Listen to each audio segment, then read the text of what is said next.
most often brokers are working on deals that are from a transaction value standpoint of $1 million or under. And they're serving clients that, for whatever reason, the moniker is Main Street businesses, but it's really more of a revenue size.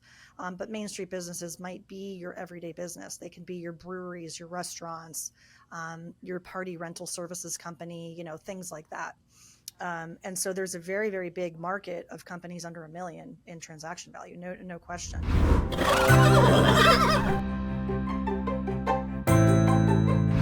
Bootstrapped Unicorns, we are back. It is another episode, and we are here to learn together from people who have verifiable expertise in the world of entrepreneurship. Today's topic is going to include some things that I'm passionate about. I want to learn at the foot of a master here. So Laurie Barkman is our expert in the house today. She's got a great book that she's going to tell you about, but also I'm fascinated that she's an expert in M&A. For those who are maybe newer in entrepreneurship, that's mergers and acquisitions. Think about the idea that some people harvest their business, and one way of harvesting their business is merging businesses together. Another way is actually letting another company acquire it. That's a big, scary thought for somebody who's worked so hard to build a business. And it's a complicated world, but an ultra important world. And how exciting is it to have something that valuable that somebody wants to own it or own it too? This is a conversation I want to have.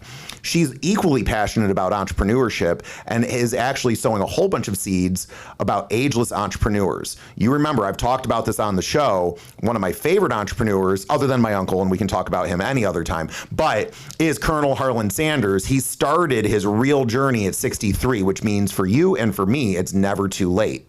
Without further ado, I want to introduce you to Professor Laurie. Laurie, thanks for coming on. I'm so glad you're here. Tell us a little bit about yourself. How are you even doing today? How's it going? Hey, Josh, thank you so much for having me on this show. I am energized. I am so glad to be here. I am doing great. Awesome. All right. So quick, litmus test so our audience believes as much as I do that you're the expert we want to listen to. Tell me a little bit about who you are. I am a person who's been on the growth path in startup organizations as well as big corporates and everything in between, which means from a marketing perspective, this is my little joke, I had a marketing budget of $1 and true story, marketing budget of $100 million. There's a lot of space in between that and a lot of growth and learning that I've had along the way. Most of my career was spent on that side of the equation. Growing the business. How do we grow it organically with paid media and earned media and all things digital? And eventually I found my way into a CEO role.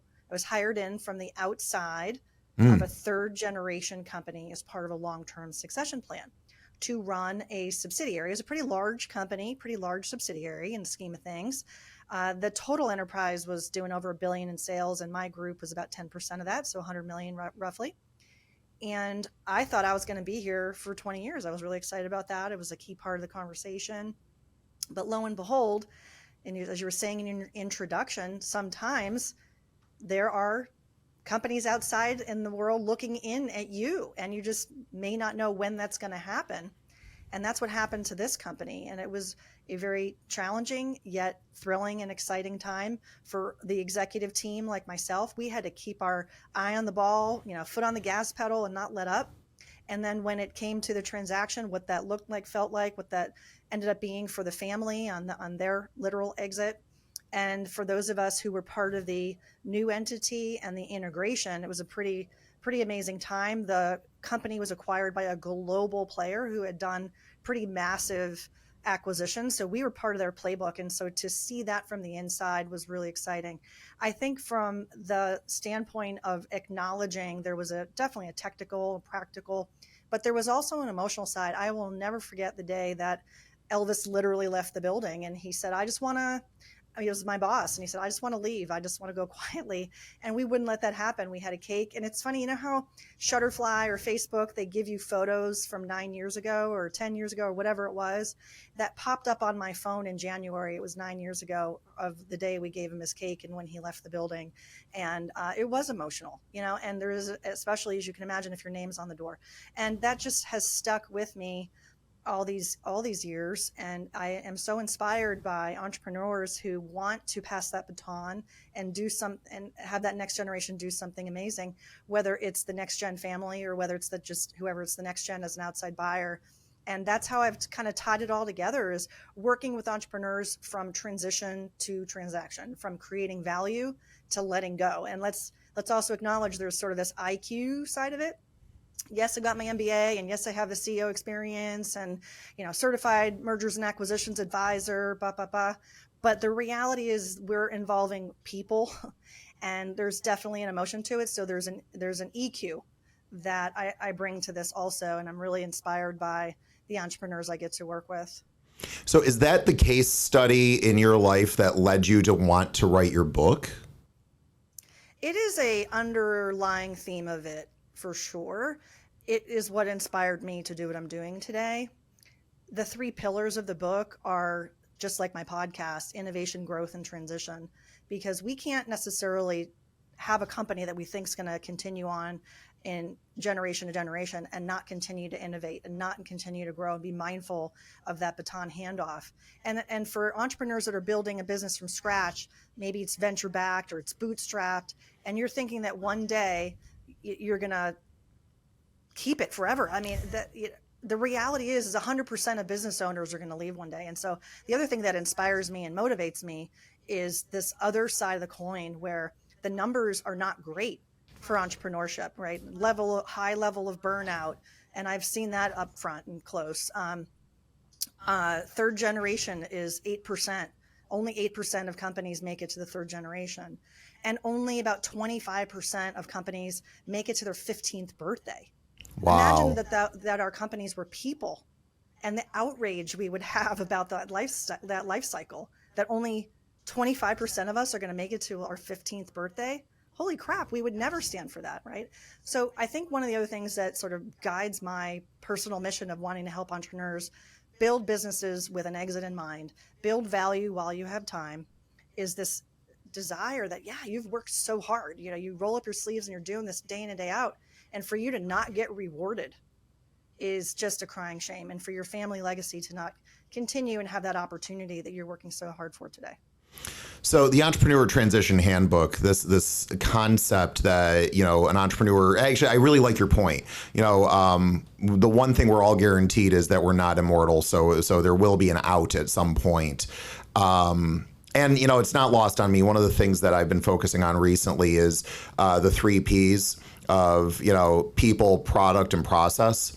And, I'm just as a business owner, this is our business. You're literally seeing one of our studios. My people are everything. And if I were to somehow, tragically leave tomorrow, it very much bothers me that I'm not here for them. So having a business that, can still survive without me is really important. But then at that point where, 10, 15, 20 years away, I want it to still be thriving and surviving for them and their families. It's a little, I'm not going to let it be morbid. It's just a little bit of a scary thought that there's so many businesses that are maybe exposed to that.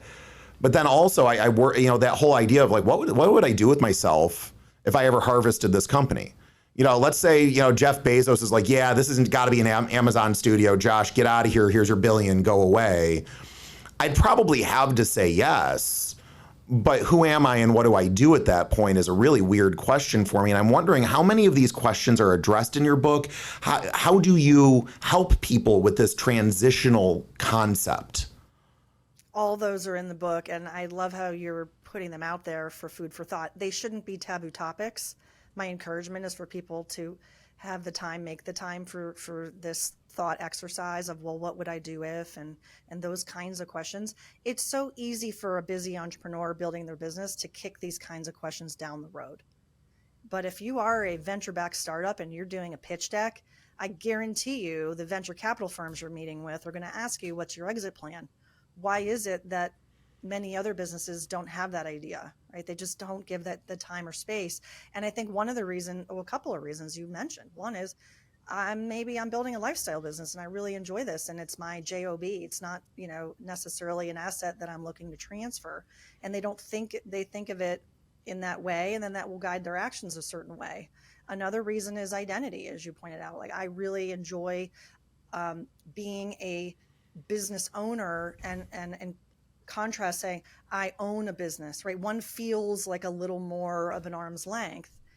And there are many other reasons why many people don't work on a transition plan. I think one of the biggest misnomers is that people think, oh, exit planning, I'll do that later. Well, hey, guys, listen, you can't do exit planning when you're exiting. It's too late. And if you do all the things that Josh, you and I are going to talk about today, the little best kept secret is that it's going to make your business better today. It's going to make it more enjoyable. It's going to make it better to run. The financials will probably improve. And guess what? The enterprise value will improve. And the other thing you mentioned, which is a really big one, a lot of business owners don't realize that they themselves are holding back the business in terms of its value, transferability, and or attractiveness. Interesting. And my encouragement is for people to look in the mirror and understand without judgment that that's okay. And if we can do something about it while time is on your side, that's a really, really good thing. Yeah, that's awesome. So I'll be honest, sometimes on our show, I get so into people's inspirational stories that I forget to ask about tactics. And you just teased something really important to me that I need to help entrepreneurs who listen to the show really get access to things that are tactical so that they can apply them in their businesses. Because I think there's enough self-help out there that we all get the woo-woos from the Tony Robbins and all of that stuff, but we don't always get the, okay, you do this first, you do this second, have you checked on this, have you checked on that? Do you have those tactical things lined up for us? How could you maybe, get our wheels spinning on how we can all protect our businesses and maybe make them more valuable? Yeah, a great way to get started is a business assessment. And I offer one on my website for free if people want to check it out. I also offer, and there are others that do too, but I offer a personal readiness assessment. And when you take that type of questionnaire, we get a report and we can discuss it, and it showcases a couple of areas. Everybody's got some pockets, right? What do we have to work on? And I don't expect to know everything about your business, but there's patterns. There's things that we can recognize and we can circle and say, all right, we think we needed to get into this, and there's a subjectivity to that. But that's what's great about quantifying it, especially for the engineers out there or the financially minded people who just like the numbers. We in these tools are quantifying on a score base, a 0 to 100 point. We all want to score 100, but the reality is most folks and companies are in the 50, right? Kind of 55 range on a point score. And that gap, if we can get you from a 55 to an 80, is a meaningful change when it comes to enterprise value. And what we're able to do is talk about some key drivers that can motivate that change, some value drivers in a business that are just kind of table stakes. And we can get into conversations about your specific business and industry and so on. But there's some really important key concepts that a lot of entrepreneurs are not familiar with. And it's very eye-opening to take one or both of these assessments. So I recommend that, and tied to it is a third one. It's not available on my site. It's really more for client engagements, and also putting together a course. And I think the course is going to be an awesome way if they have the book and they have the course and they want to understand these concepts. It's going to take it into a whole deeper level with interactive tools, and especially on this third one, which is financial readiness. So if you imagine 3 legs of a stool: business, personal, and financial. And the whole mindset and ethos of the book is around all 3. And what happens a lot of times is when people do start to talk with me about some of these things and what's a way to get started, another thing we can do is baseline the value of your business today. And we can estimate value. And these are numbers most entrepreneurs do not know. What is your business worth today? And one of my favorite exercises that I do with clients is to do a valuation, and then also talk about what their goals are from a financial standpoint and work backwards. And what's fascinating, Josh, is to show if there's a gap, and most often there is. Let's say your business today is worth $1 million, and from a financial analysis standpoint, for you and your family and your lifestyle, you want to net proceeds exit, right? Not the top line, but what's that net proceeds after tax? Let's say you want to net 5, so we have a gap of 4. Well, how much time do we have? How much time do we have to close that gap? And that's when it gets really real quick. And you can see, oh my goodness, let's just say, for example, this person scenario has 5 years to close the gap. Well, we can back into, well, what growth rate do you need? And how are we going to get there on organic growth? Or it leads to a conversation of, oh, gee, maybe we should look at acquisitive growth and we should be buying businesses. How are we going to close that gap? Or we recognize we're just not, we're out of time. So that's, I think, a big thing is baseline. Where are you today? Personal, business, and financial. Set some goals and then do what I call reverse engineering. What type of labor is that to figure that out? Because when I hear it, I go, oh my God, I'm going to spend the next 6 weeks, 8 hours a day, 5 days a week, penciling and figuring out math and checking what the inflation rate's going to be over the next 10 years to try to figure out the time value of money so I can kind of figure all of the stuff out. And all of my old MBA finance days are now mushed in my brain and I'm hurting. And I'm guessing it's not that bad, but what type of labor does it take to get into some kind of an analysis so you can gain that awareness? Yeah, I'm really not trying to overwhelm people. I know it probably sounds overwhelming. I think the good news in this is that I have tools available to make it a little more seamless. And as your Sherpa, I'm on your journey to do it together. And you don't have to have an MBA to get into all these things. And yeah, my brain hurts if I if I had to do it from scratch. And so the big caveat is, look, if you have a financial advisor and you are working with someone on your investing plan for your family, that's fantastic. You maybe have done a nest egg type of analysis with them, and we can integrate that information into it. But in reality, it doesn't take that much of a heavy lift. I have a questionnaire, we walk through it, that kind of thing. And it's baked into, it's not a standalone, and I'm just leaving you on your own with it because it can be very confusing. We'll walk through it together, and I think the clarity with these other puzzle pieces is really what's important. So it's not just your business valuation. It's not just what you need after net, what's your net proceeds. And it is not just, oh, what will I do after I leave my business? It's all these things. And yeah, I can understand why that feels overwhelming. And that, I think, was the biggest reason why I wrote the book, is to help people not be overwhelmed with it all. And that's why they kick the can, and therefore we see some of these issues with closures and selling below, if it does sell. And that's the other statistic, by the way, is that only 2 out of 10 companies in the lower middle market that have an intention to sell in this very much lower end, if I can say under 25 million in revenue, if they have an intention to sell, very few of them actually do. And there's a whole bunch of reasons for that also. Yeah, we run into that conversation a lot here. We run with a whole bunch of business brokers, and they're all lamenting that the industry wide there's this awful gap. Before we go too far, you've mentioned some free tools on your website. We should probably do our due diligence and share the website URL. So where would an entrepreneur and entrepreneurs go? Grab your pencil, write this down. Where are we going to find those free tools? The Business Transition Sherpa.com. It's a mouthful, but think about your Sherpa as somebody taking you on your journey for business transition. So the Business Transition Sherpa.com, and then scroll down to the footer and you'll find the business assessment links. All right. For those of us who can't spell Sherpa. Sherpa.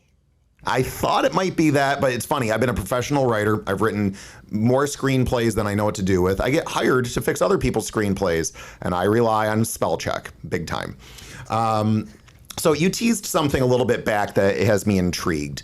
You've got, you were using a hypothetical that, like, what if your business is at like 55 out of 100? And what if we have the time to grow to maybe an 80? So we've got a quantification that has value, but what are some things that you keep seeing? Maybe there's a trend, maybe there's a common thing that shows up that you're helping people identify that will be some of those leaps to move from that 55 mark to higher on the scale. Financial performance is definitely top of the list. And there's a couple of subpoints underneath financial performance, okay? One of them, for sure, is the absolute number. What is the net income of your business, or the seller discretionary earnings, if we want to nerd out and talk about some of the adjustments we can make to get to that number, and or the EBITDA number in your business. And again, we can do some adjustments to get to an adjusted EBITDA number. But nonetheless, most companies in the lower middle market are going to have a multiple applied to EBITDA or to seller discretionary earnings. It is the wonderful thing, and I know this is the Bootstrapped Unicorn show, so we can talk about it from that standpoint. If you're a unicorn business and you've got a recurring revenue program that's delivering well more than 50% of your total revenue is recurring, not with an O, but with a C, recurring, not reoccurring, subscription, contracted revenue that's highly predictable, that is more trusted in a forecasting standpoint, it's not a guess, then we might see a multiple of revenue. But if people say to you, oh, so-and-so sold their business for, a multiple of 5, I want everyone to go, multiple of what? And that's the education today.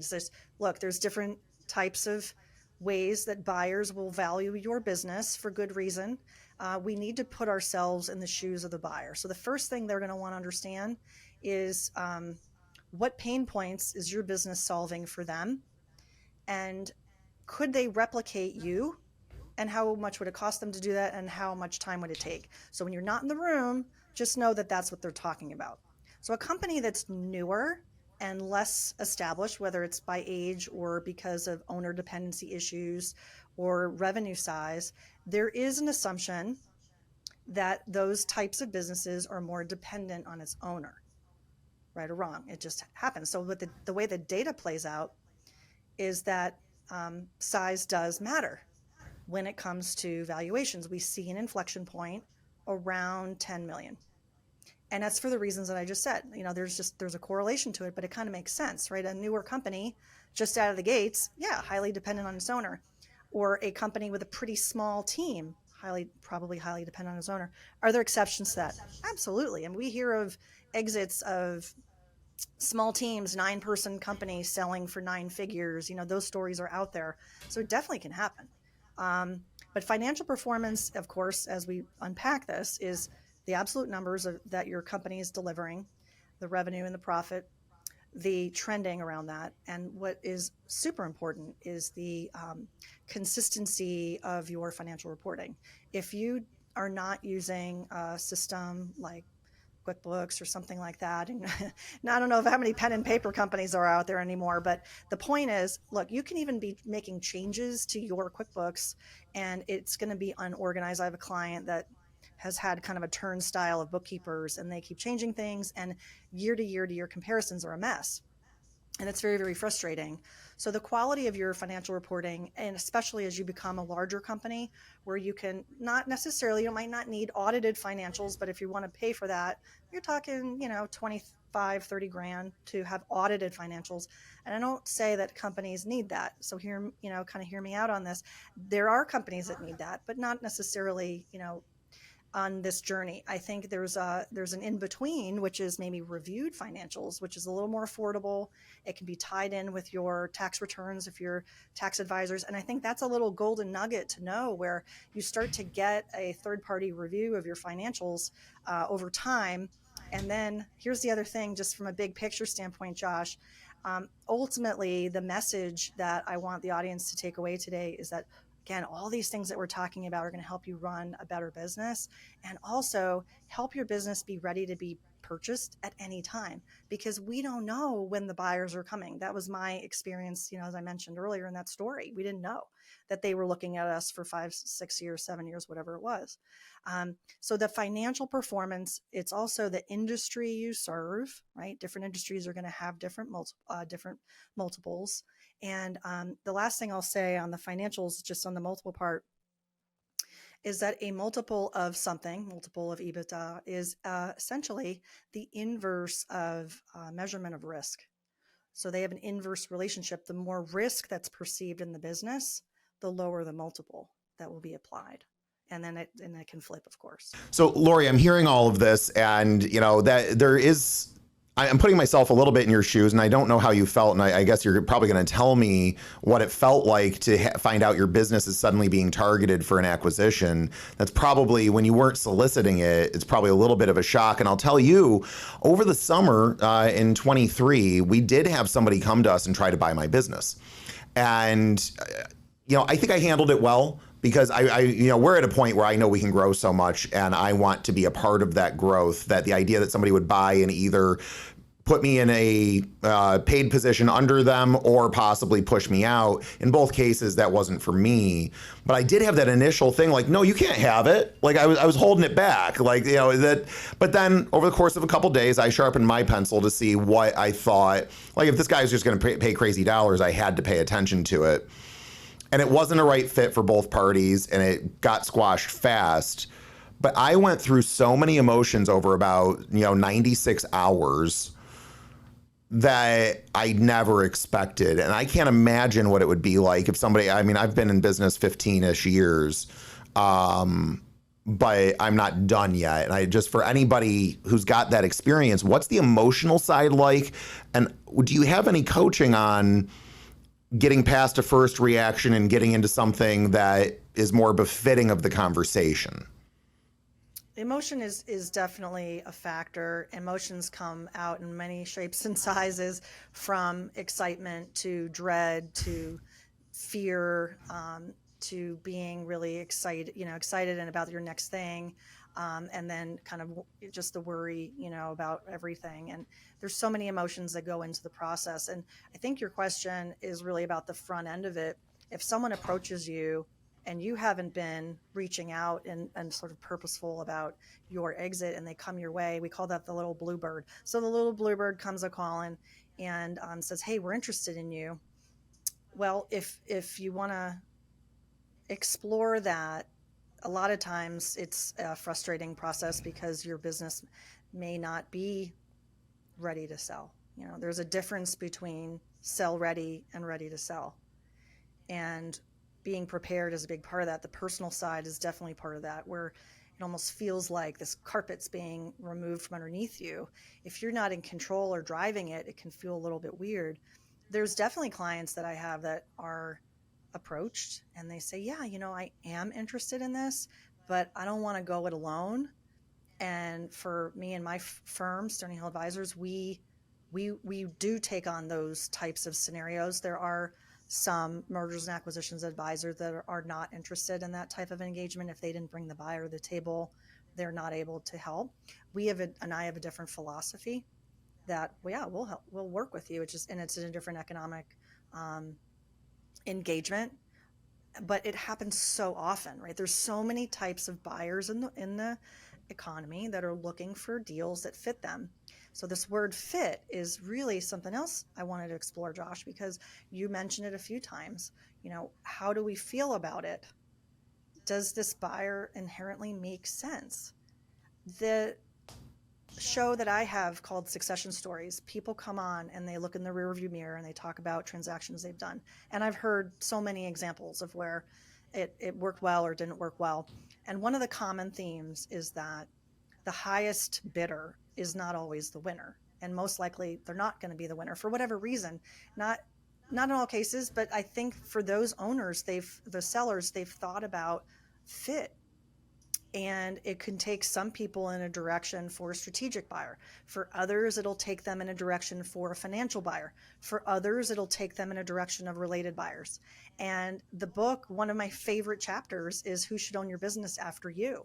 And I lay out those three categories at a high level and drill down on, well, what kind of buyers are there? We hear about private equity. We maybe know what strategic buyers mean. What does that mean? And then it sort of stops there. Or family succession because of movies and shows and in big corporate America, we hear about succession and we kind of know a little bit about what that means. But if we unpack it and think ahead and say, wait a minute, who really should own my business after me? And give ourselves the opportunity to strategize around that. This is the other side of why having the time to explore exit options is such a good thing. What if we can learn a little bit more about what pain points our product or service is solving for whom, what value drivers they value, and if we have a gap, to make changes. And a big example would be a recurring revenue business model. I had a guy come on my show. They had primarily project revenue, pretty good product. Clients really liked them, good retention. However, it was one-time project. So maybe that client would come back in the future, maybe not. So when I say retention, I meant referability. They had good referability, but it was sort of one-time clients. And the feedback that this entrepreneur had gotten from doing what I call a market value study, which is something we also offer, is to get to know potential buyers, and understand, well, what are they looking for and why? And he heard that pretty loud and clear. Now, it wasn't easy. It took him and his partner a number of years to make changes to the business, and they made the pivot to, I think they eventually got to about, like plus 40% of total revenue was recurring, subscribed in a service model. And that was a huge aha moment. I loved his episode because we talked about it very, very clearly, that if he had not done that exercise, if he had not had a runway of time, he would not have gotten the exit that he got. And he was pleased to share it that way. I really liked how he framed it, and I've quoted him in my book, and it's a key learning, I think, for all entrepreneurs. So it sounds to me like the more you can make a case for the idea that the money is going to automatically fill your bank account every month, there's more value in the business. Is that true? Is project-based a little scary for buyers? It depends. I'll frame it this way and say that there are buyers that are looking for a predictable stream of future cash flow. The more predictable they think that is based on your historical financials, the data that's in your business about products and services, retention, acquisition, et cetera, the more predictable that stream of future cash flow is, then that will have a higher correlation with a valuation, and potentially have it be a valuation on revenue and not necessarily on EBITDA. There can also be hybrid valuations where maybe there's kind of a split, right? And so this part of the business is valued this way, and this part of the business is valued that way, and it's kind of a weighted average on the net. I don't want to generalize and say that project revenue companies are not attractive. I don't think that that's true. I think it's always in the eye of the buyer. It's always in the eye of the buyer, because this is the private market. You can't just go to Yahoo Finance and look up the value of a company. And so therefore, there's an infinite way to value a particular business. Those of us who have call it the M&A certification, or who are practiced in valuations, we understand that there's a quantitative methodology, one of which is that go forward future cash flow methodology, and doing discounted cash flow analysis and all these technical things. But at the end of the day, it's the quality of your financials, what you've produced. And if you do have a go forward look, how they will benefit from your growth, that you've laid the seeds. Is their field left to plow? Can they benefit from what you've built? And if so, they will model out what that means for them in terms of ROI and time frame. Oh, that's really interesting. Project-based companies can fit that mold. It's just a little bit different. Yeah. You keep using the terminology mergers and acquisitions, and I don't know if I've ever had a fair definition of M&A, because I've always left that terminology for the big businesses. And so anytime I see a mom and pop or Main Street type of business, I think about people who would buy and sell a business, but I would never have applied the terms of mergers and acquisitions to what in the business world are smaller transactions. I realize to people who have never bought or been a part of a larger business that millions of dollars of trading hands doesn't sound small to them, but in the scheme of businesses moving around, I know that's on some of the smaller end. Help me with senses of terms here. Is that an acquisition when somebody buys a business at $1 million? Yeah, absolutely. Okay. If a business is bought or sold, it's a transaction, and there's a buyer, there's a seller. Is your business acquired, or was your business sold? That's the nuances of how you run the process. But nonetheless, there are people who serve customers, clients in the mergers and acquisition space that refer to themselves as brokers, just like in a real estate environment. Where you're brokering a real estate deal. And you will see folks in this space who refer to them as brokers.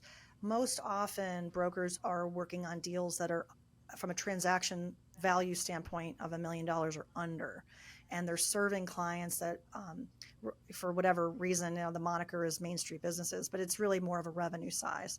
But Main Street businesses might be your everyday business. They can be your breweries, your restaurants, your party rental services company, things like that. And so there's a very, very big market of companies under $1 million in transaction value, no question. And then I think the next market, which is where myself and others serve, is the next level up, which I'll summarize as 2 to 20 million in revenue or 5 to 50 million in revenue. And I think the 50 million, as an example, is a threshold where investment bankers are the next level up of. So I am technically a broker, but I don't refer to myself as a broker. I refer to myself as an M&A advisor or an M&A intermediary.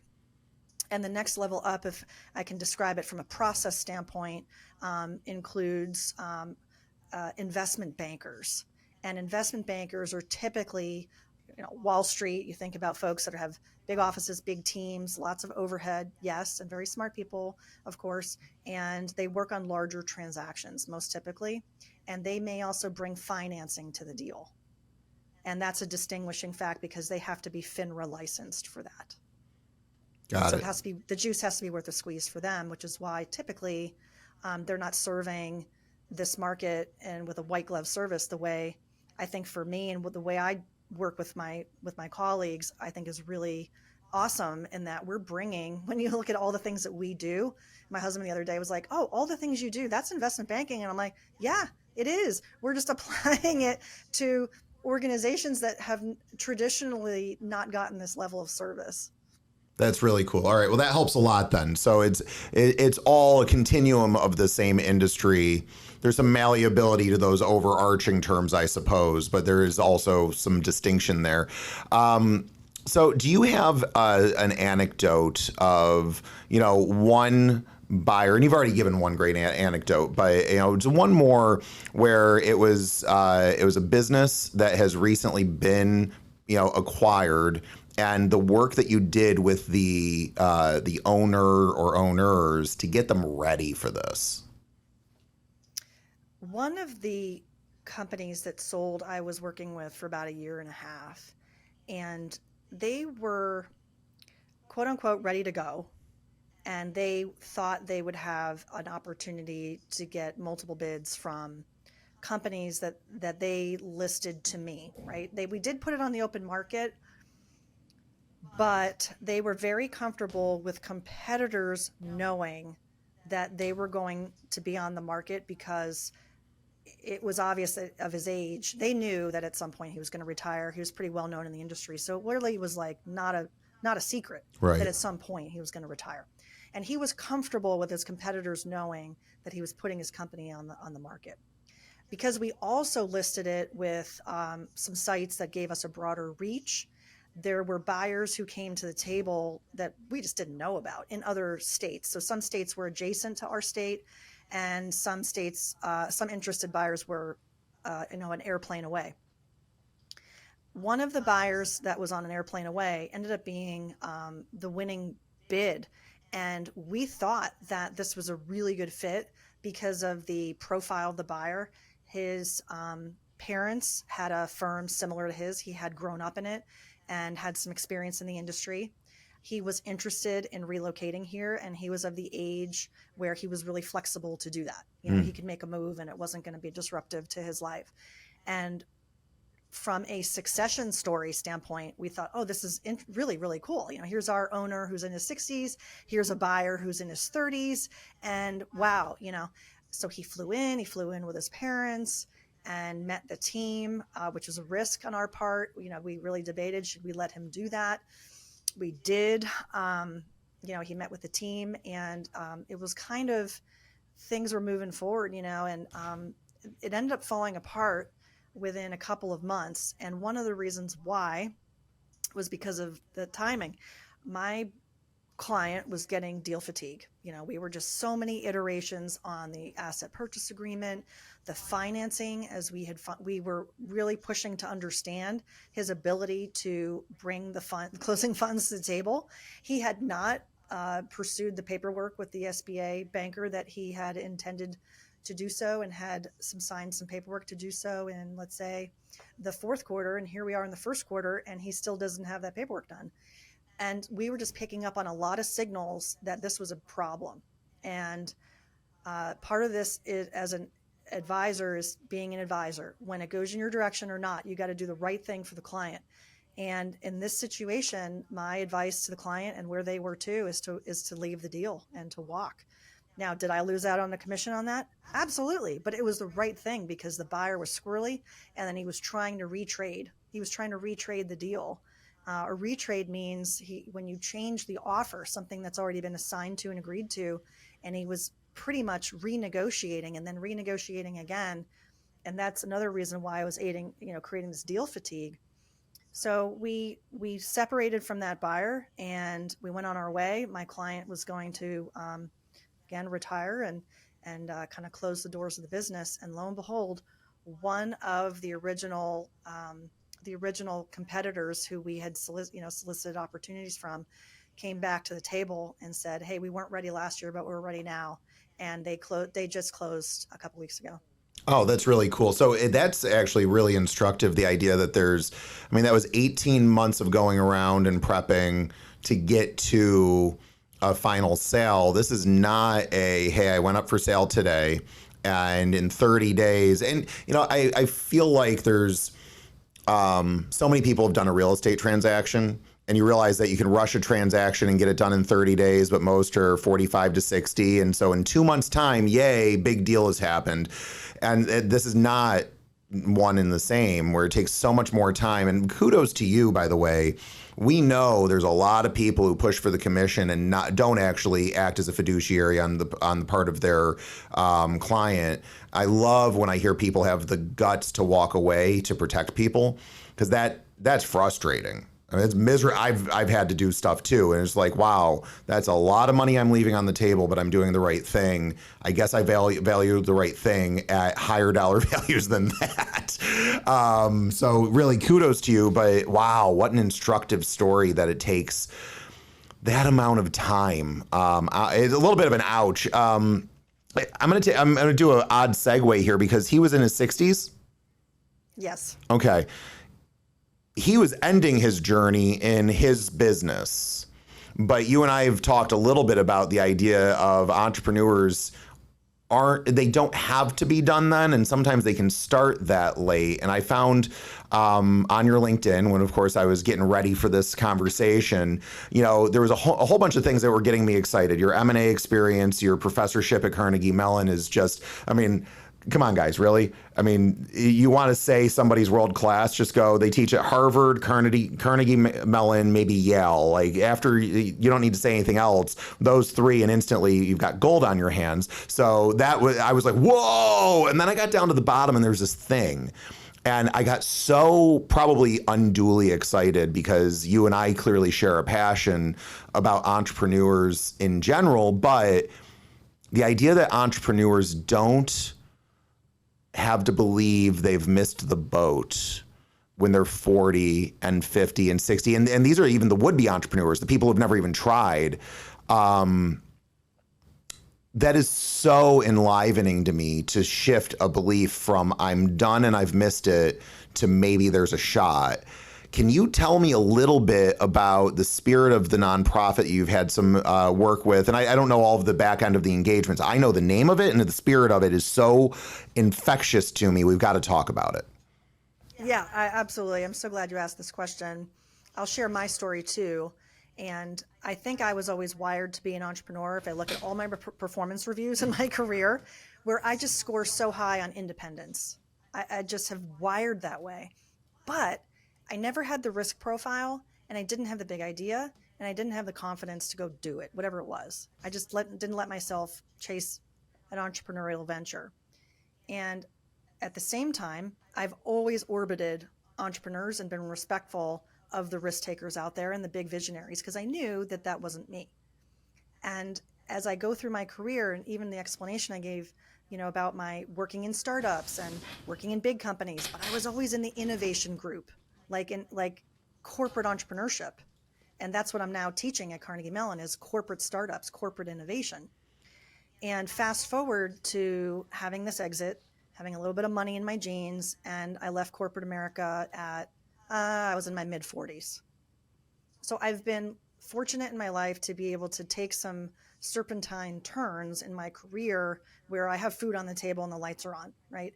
And I've been able to shape a entrepreneurial journey of my own in my 50s.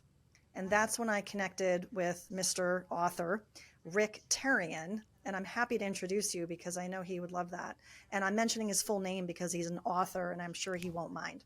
So Rick was introduced to me by one of the guests who was on my show. My show, again, is called Succession Stories. And he said, I think you should meet Rick. Rick's doing some really good work. He just wrote a book called Ageless Entrepreneur. And he could come on your show and talk about that. Now, mind you, this was in 2020. We were in the throes of COVID. And when I met Rick and we talked about his story and how he's been a serial entrepreneur and how he's developed this passion for helping other people embrace entrepreneurialism later in life. And he wrote the book and he created a nonprofit called the Center for Ageless Entrepreneurs. And he asked me to be on the board. And that's how this conversation began today with, well, what is that? And when, kind of what's the spirit behind it? And what's so fascinating during COVID, you can look at I think it's the Bureau of Labor Statistics in the US, and it shows you the number of new businesses by month. And during COVID, it was a crazy spike. And we saw all kinds of weird things happening. And we were looking at this, the acronym is CAE. We were looking at this as the board. We were looking at the data of new businesses opened.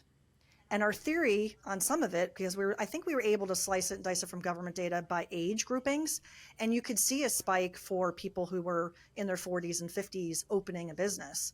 Part of that was sort of the corporate thing happening where some corporations were letting people go. And maybe the people of certain ages were taking packages because they had enough, kind of golden handcuffs to take a package, or golden parachute, to take a package. And that put some money on the table, kept their lights on and put food on the table. And others saw it as an opportunity to create that side hustle. Now that they're working from home, they can start this other thing that they thought is an interest and they want to see where it goes. And it was so fascinating. And, there's so many entrepreneurs that have started later in life. The Ray Krocs with McDonald's is another great example, right? It's a wonderful example, one of my favorites. Yeah, and so that building a community of ageless entrepreneurs was the vision behind the nonprofit group. I absolutely love that. I used to give a talk about Chronos and Kairos moments. Are you familiar with the Greek terms Chronos and Kairos? I know one is time and... One is time, that's Chronos. And the other one, Kairos, is the appointed time. And so the Greek terminology, they separated it. Chronos, they were looking at chronological time. And so we knew 1 second comes before the next second. We know how to separate minutes and hours and days and all of that. But there was this sense of almost like a manifest destiny that you could have these appointed moments, these Kairos moments. And so I used to give a talk about... Colonel Harlan Sanders and his story of driving around in a beat up old station wagon with fried chicken and tin foil in the back of the station wagon, selling from neighborhood to neighborhood. He had been homeless at some times. He was an interesting dude. And his recipe was so compelling that somebody said, I'm going to work with you and we're going to make this into Kentucky Fried Chicken. And so the Colonel Sanders became the entrepreneur that we know as the figurehead of the massive franchise in his 60s. And back then, life expectancy was a little bit shorter. Sounds like he lived a pretty hard life. I think he only made it into his early 70s, but he spent approximately a decade as the man that we imagine he probably spent his whole life as when we see the franchise, but he didn't. And I find that a little sad that he didn't get to spend more time enjoying it. So, that part of it is a little bit of a bummer for him, but it is life for me. Because I'll tell you, my family put some pressure on me. When I was a kid, they were like, you're going to be a millionaire by 25 and all this stuff. And they were right, and it worked. And then it didn't work, and it all crumbled by 28. And then I had to rebuild again. And on that way back up, there's been those moments of, oh man, did I miss the boat? And every time I feel that, I go to KFC. And I know that's silly and probably not healthy, but it helps because he did it. And so the fact that you, and give me the author's name again, the one, your partner there.